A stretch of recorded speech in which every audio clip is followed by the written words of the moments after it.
Good evening, girls. So, this video will be a continuation of the chapter Classification of Elements and Periodicity. Here, we will be discussing periodic trends and properties of elements.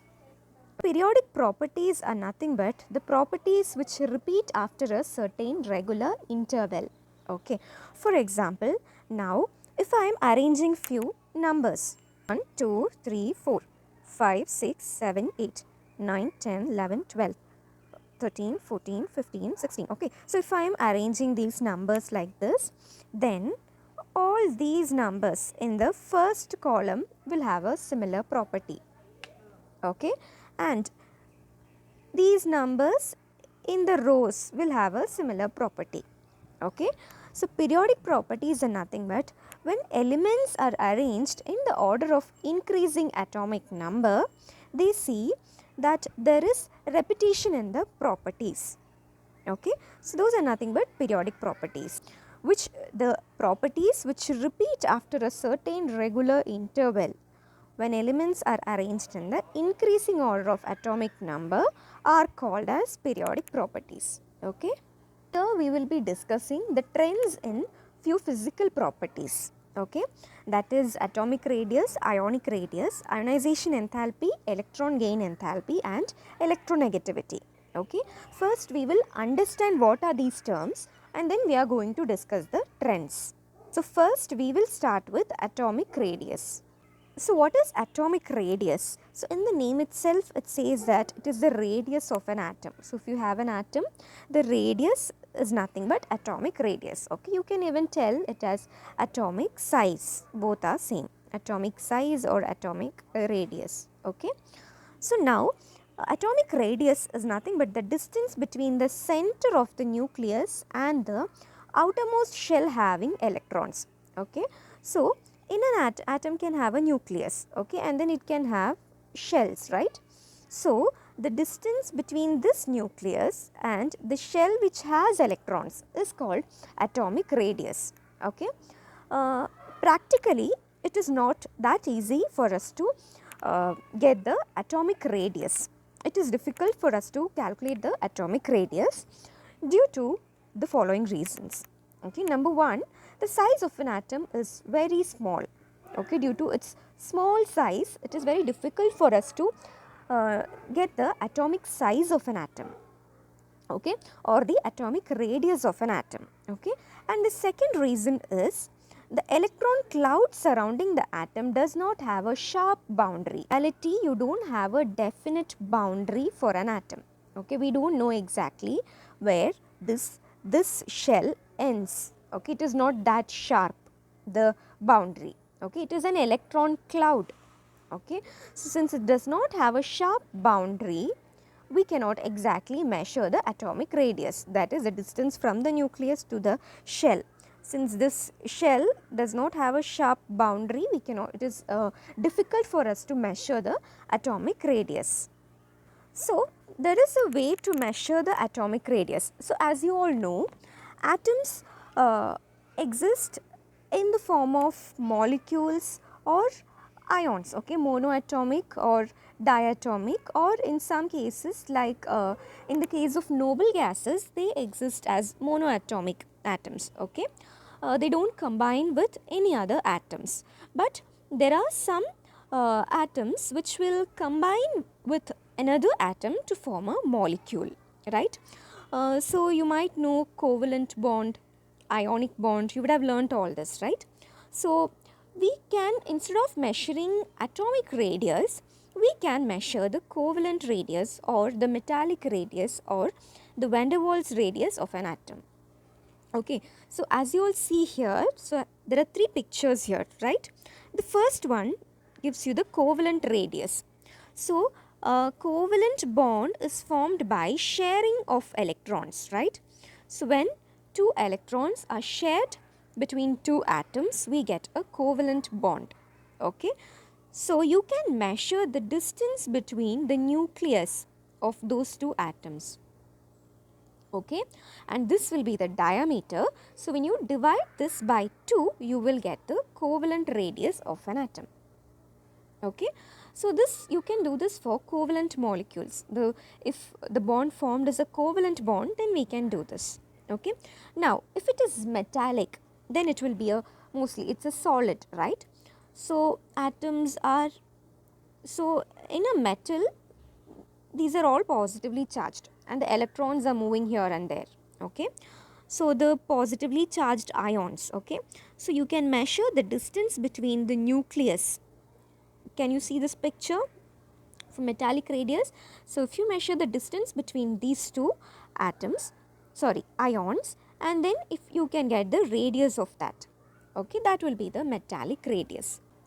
Van der Waals radius, it can be in case of noble gases. In case of noble gases, we know that it doesn't form any bond, right? So these atoms will exist as monoatomic, but there will be a weak force of attraction between these atoms, a weak force.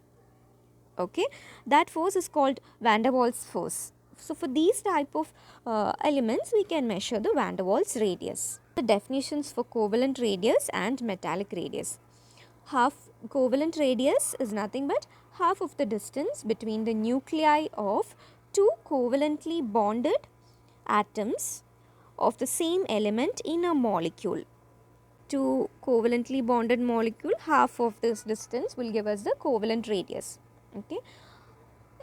Then metallic radius, half of the distance between the nuclei of adjacent metal ions in a metal is called metallic radius. We will have metal ions. Okay, and this distance will give us the radius. Okay, this half of this distance will be the radius. Okay. In case of covalent radius, you can see the orbitals are overlapping. Okay, but in metallic that doesn't happen. They will not be, there won't be any overlapping. Know what is atomic size? Okay, so now let us discuss how this varies along the period and down the group.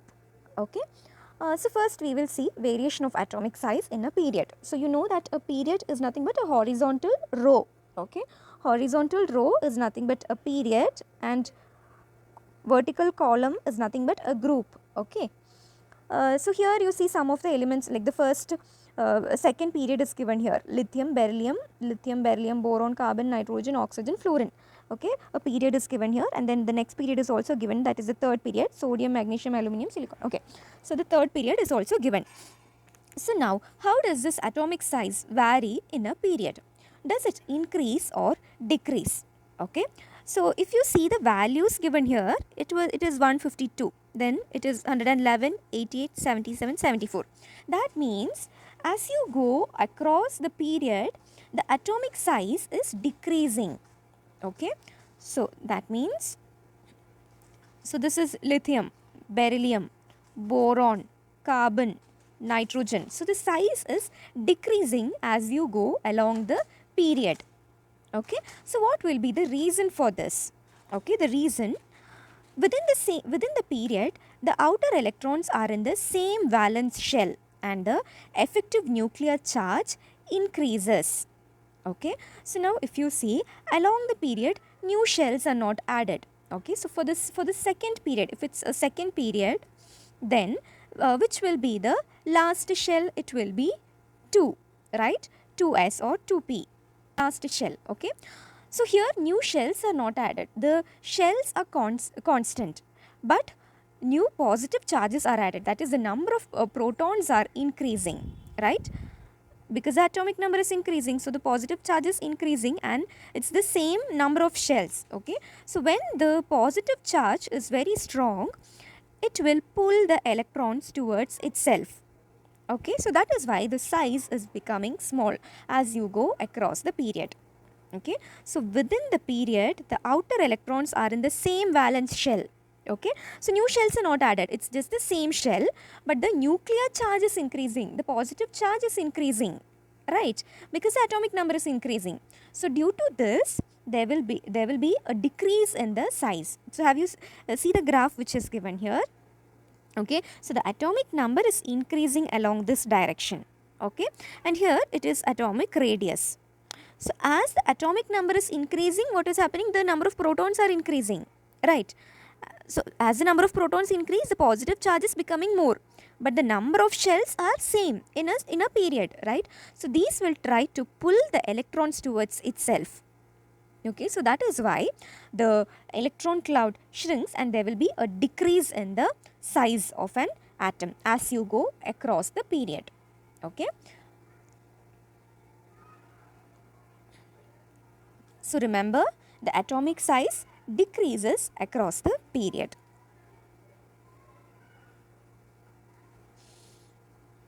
Now, how does it vary in a group? So down the group, we know that new shells are added, right? So when it is down the group, that means, so here it will be, the n value will be 2, 3, 4, 5, right?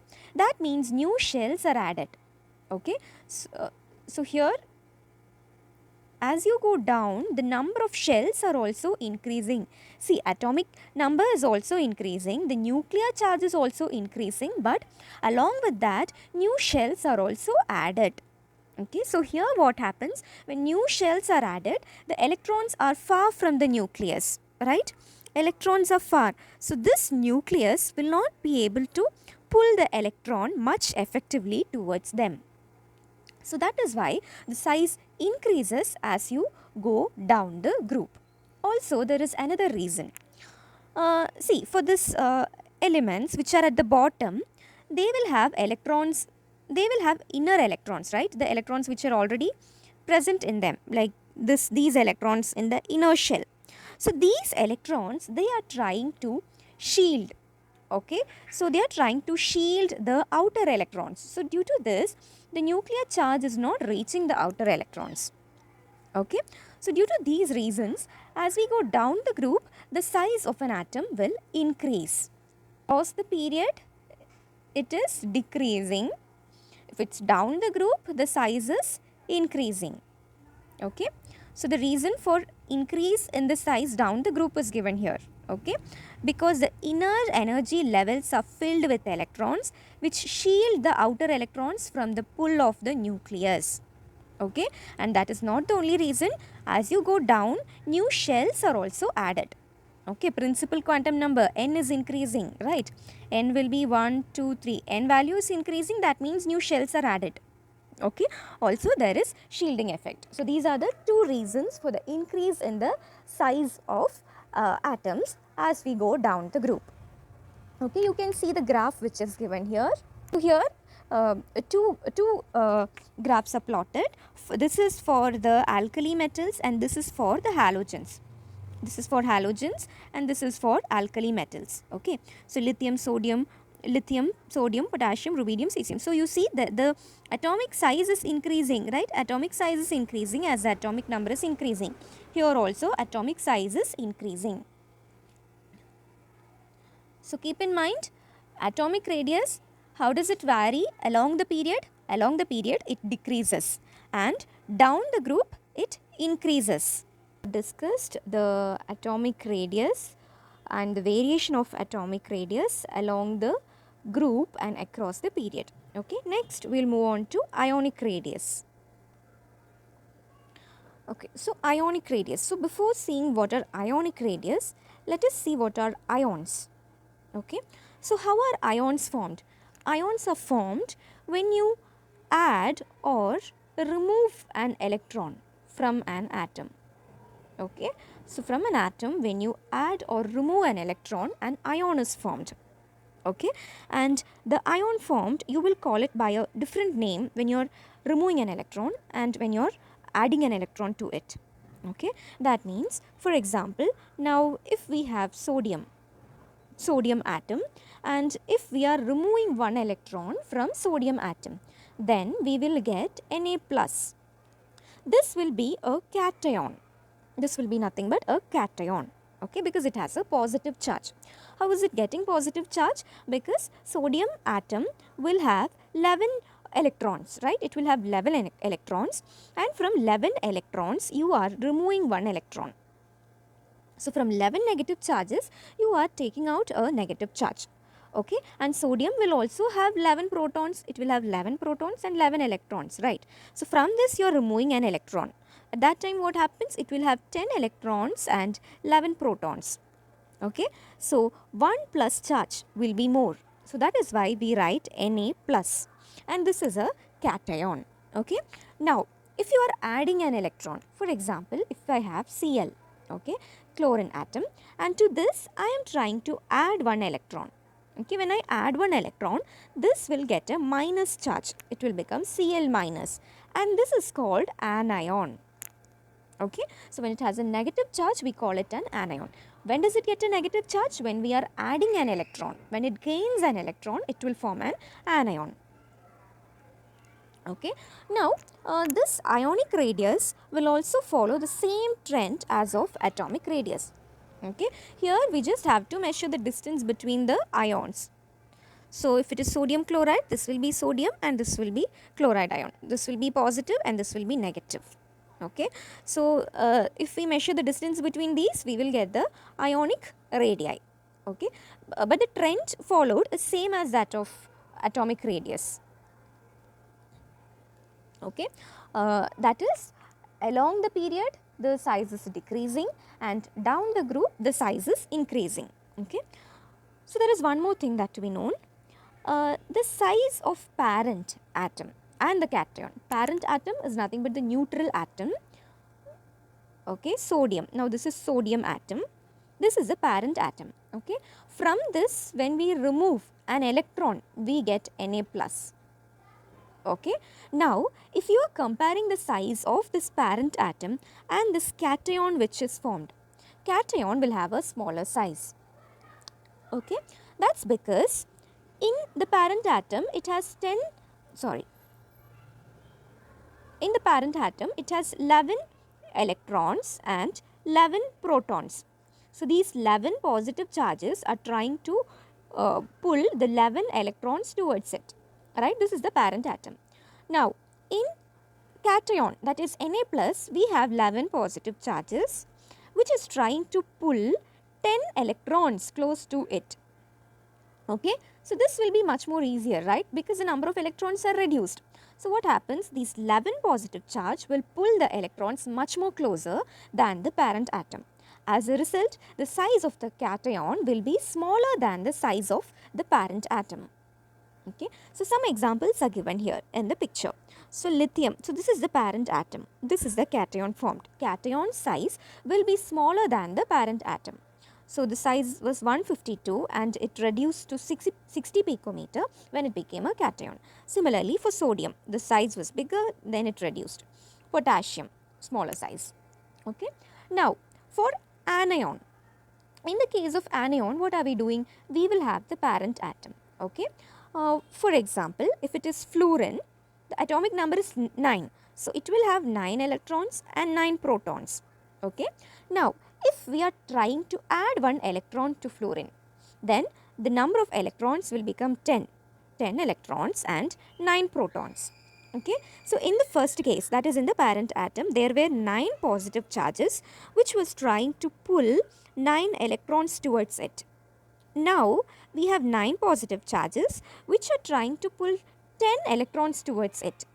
So this will be much more difficult because the number of electrons have increased. So what will happen? They will, the force between the nucleus and the electrons will be slightly reduced. As a result, the size will expand more. That is why anions have greater size than the parent atom. So this is fluorine, fluoride ion. Cl, Cl minus, Br, Br minus. So if you compare the parent atom and the anion, anions will have a greater size. Next thing that we need to know is isoelectronic species. Okay, so isoelectronic species are nothing but the species which have same number of electrons. Okay, some ions will have the same number of electrons. Now if we are calculating the number of electrons in these 4 ions, okay, oxygen, the atomic number is 8. Okay, fluorine atomic number is 9, sodium atomic number is 11, magnesium atomic number is 12. Okay, now we will see the charge and we will try to add or remove electrons accordingly. Okay, so atomic number will be equal to the number of electrons present, right? Now oxygen has 8 electrons, fluorine has 8 electrons, sodium has 11 electrons, magnesium has 12 electrons. Now we will see when it forms these ions, what will be the number of electrons. So here if you see, it is O2 minus. 2 minus means we are supposed to add 2 electrons. So the number of electrons will be 10 in case of O2 minus. Now F minus, that means we will have to add 1 electron. So this will also become 10 if we are adding 1 electron. Sodium, atomic number is 11. Can you see the charge there? It is positive. So we will have to subtract 1 electron. So this will also have 10 electron. Now magnesium, the charge is plus 2. So when you subtract minus 2 from 12, you will get 10. Okay. So these species which have same number of electrons are called isoelectronic species. The radii would be different.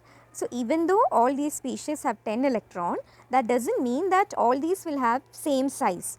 Size will depend on the nucleus, right? How many ever positive charges are there? It will depend on that. Now let us move on to the third one, that is ionization enthalpy. Okay. Now what is ionization enthalpy? Ionization enthalpy is nothing but the energy required to remove an electron from outermost shell of an isolated gaseous atom in its ground state. Okay. Now if you have an atom, okay, the energy, and it will have electrons, these shells are having electrons. Okay.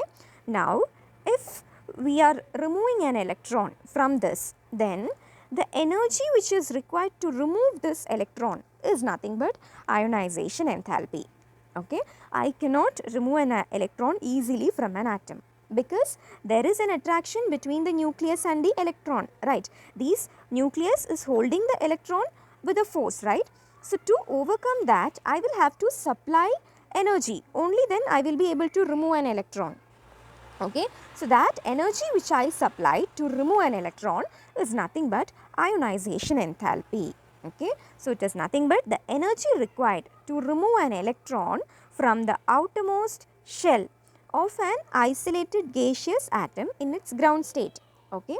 So we are not talking about it when it is in a combined state, when it is in a ground state and when it is a gaseous atom.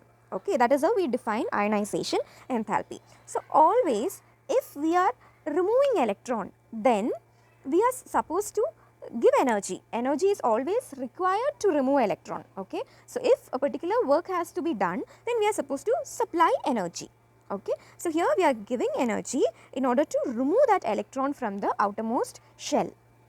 Okay. Now the amount of energy which we give, that will depend on the force of the nucleus. Now if this electron and nucleus has a very strong force of attraction between them, then I will have to supply more and more energy in order to remove this electron.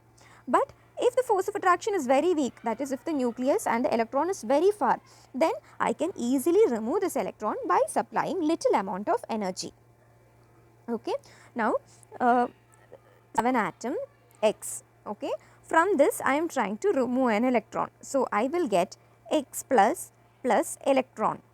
Okay. So whatever energy I had supplied, that will be nothing but the first ionization enthalpy. First ionization enthalpy, because I have removed one electron. Now I can remove electron from this also. So from X plus, if I remove another electron, this will become plus 2 electron. This energy will be nothing but the second ionization enthalpy.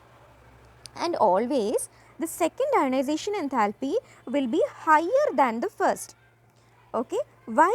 Because in the second ionization enthalpy, we are trying to remove an electron from a positively charged species. Okay. Positively charged means, so this is an atom. Okay. Let us take the example of sodium. Sodium, initially it was 11 electrons and 11 protons, right? So when I remove one electron, it is becoming Na plus. Okay. That means it is having 10 electrons and 11 protons. Okay. Now if I should remove another electron from this, it is very difficult because I will have 11 positive charges which are holding these 10 electrons closer to it.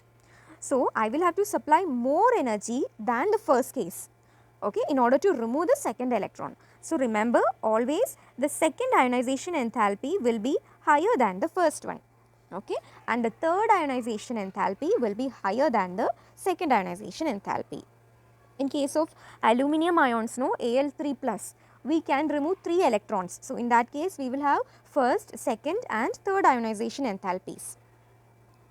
So, ionization enthalpy is nothing but the energy required to remove an electron from the outermost shell of an isolated gaseous atom. Okay. Now, let us discuss the variation of ionization enthalpy in a period and a group. So, there are two factors which affect the ionization enthalpy. Okay. One is the attraction of electron towards the nucleus. So, as I have already told you, the force of attraction between the electron and the nucleus, if it's very strong, then we will have to give more energy, supply of more energy. Okay. And if the repulsion of electrons is more, when will the electron repel? Electrons will repel when they are closer to each other, that is when the number of electrons are more, that is the negative charges, they will try to repel. So, if repulsion is happening, then if I supply less energy, I can remove the electron. Okay, that is in case of heavier elements with greater atomic number. Okay. So, these are the two factors which affect ionization enthalpy. Now, let us see how it varies along the period and down the group. So, ionization enthalpy increases in a period. Okay. So, as you all know, along a period, what is happening to the atomic size? Atomic size is decreasing, right? Atomic size is decreasing. So, when atomic size is decreasing, that means the nucleus is holding those electrons very close to them. The force of attraction between the nucleus and the electron is very strong. So, in that case, you will have to supply more energy in order to remove. But when you compare with this one, here it will be easy for us to remove the electron because the electron are far from the nucleus. Okay. Now, just consider if you have a magnet here and if you have a nail close to it. Okay. And if you are supposed to take this nail, then you will experience some force of attraction with the magnet, right? So, if I am supposed to take this nail, then I will have to supply more amount of energy because it is close to the magnet, right? Here also it is the same principle. Since the nucleus is there, it is attracting it is pulling the electrons towards it. So, what happens? To remove the electron, we need to give more energy if it's a small size. But if I am keeping the nail and the magnet far, okay, like in case of a bigger atom, in that case, I can easily take away this magnet because the force of attraction between them will be less. Okay. So, ionization enthalpy will increase in a period. Why? Because in a period, the atomic size is decreasing. So, as I go along the period, I need to supply more energy. For these elements, no, we should supply more energy. See here, there is a graph here, and here ionization enthalpy and atomic number is also written. So, this is for a period. Lithium, beryllium, boron, carbon, nitrogen, it's a period, second period. So, you see the energy, it is in kilojoules per mole. It is 520 for lithium, okay, because lithium is bigger in size. And for beryllium, it is 899. That means the ionization energy is higher for beryllium. Why? Because its size is smaller. What is happening if the size is smaller? If the size is smaller, the nucleus is holding the electrons close to it. So, if you should remove electrons from this, then you should supply more energy. You are giving more energy here because the size is smaller. So, that is why the ionization enthalpy increases in a period. Okay. So, the reason is given here. Due to decrease in the atomic size, effective nuclear charge increases, and therefore, removal of electron becomes more difficult when we go across the period. Thereby, ionization enthalpy is increasing. Okay. Now, can you just think how does it vary down the group? Now, variation of ionization enthalpy in group. How does it vary down the group? Okay. So, down the group it is lithium, sodium, potassium, rubidium, cesium. These are the elements, right? So, what is happening? As we discussed earlier, see, you can relate all these properties with atomic size. Okay. So, the atomic size is increasing. Lithium will have smaller size, sodium will have bigger size, and it goes on, right? Bigger size. Okay. So, now what is happening here? isn't it easy for me to remove electron when the size is bigger? Because the nucleus is far and the number of electrons are also more, right? When the number of electrons are more, the inner electrons will have a tendency to shield. They are shielding the nuclear charge. So, only a part of nuclear charge is reaching the electrons who are in the outermost shell. So, in order to remove this, I just have to supply less amount of energy because the size is bigger. Okay, so if the size is bigger, then the ionization enthalpy, what you'll have to give will be smaller. Okay, so the ionization enthalpy will decrease down the group. As we go down the group, the outermost electron is increasingly far from the nucleus. Okay, and there is an increased shielding of nuclear charge by the inner electrons. The electrons who are present inside the inner to the shells, no, they have a tendency to shield the nuclear charge. So the removal of outermost electron will become easier, and as you go down, lesser amount of energy is required. Okay, so can you see the graph here? Atomic number and ionization enthalpy. So it is lithium, sodium. This is a group, right? Lithium, sodium, potassium, rubidium, cesium. So as you see, it is 520, then it has decreased to 496 because the size is also increasing. That is why the ionization enthalpy value is decreasing. I can easily remove electron because it's like a magnet and a nail kept very far away from each other. You don't have to give more force, you can just easily take this nail because they are kept far. Same logic even here. Okay, so go through this video, girls, and tomorrow we will be discussing few questions based on this. Okay, so I might give you two atoms. For example, I might give you lithium and potassium, and I will ask you which atom will have a larger ionization enthalpy. Okay, so you should think, apply this whatever you had learned, and then you will have to answer. Okay, and I might give a few ions and ask you whether it's isoelectronic. Okay, so those type of questions we will be discussing it tomorrow. Okay, so prepare well and come. Thank you.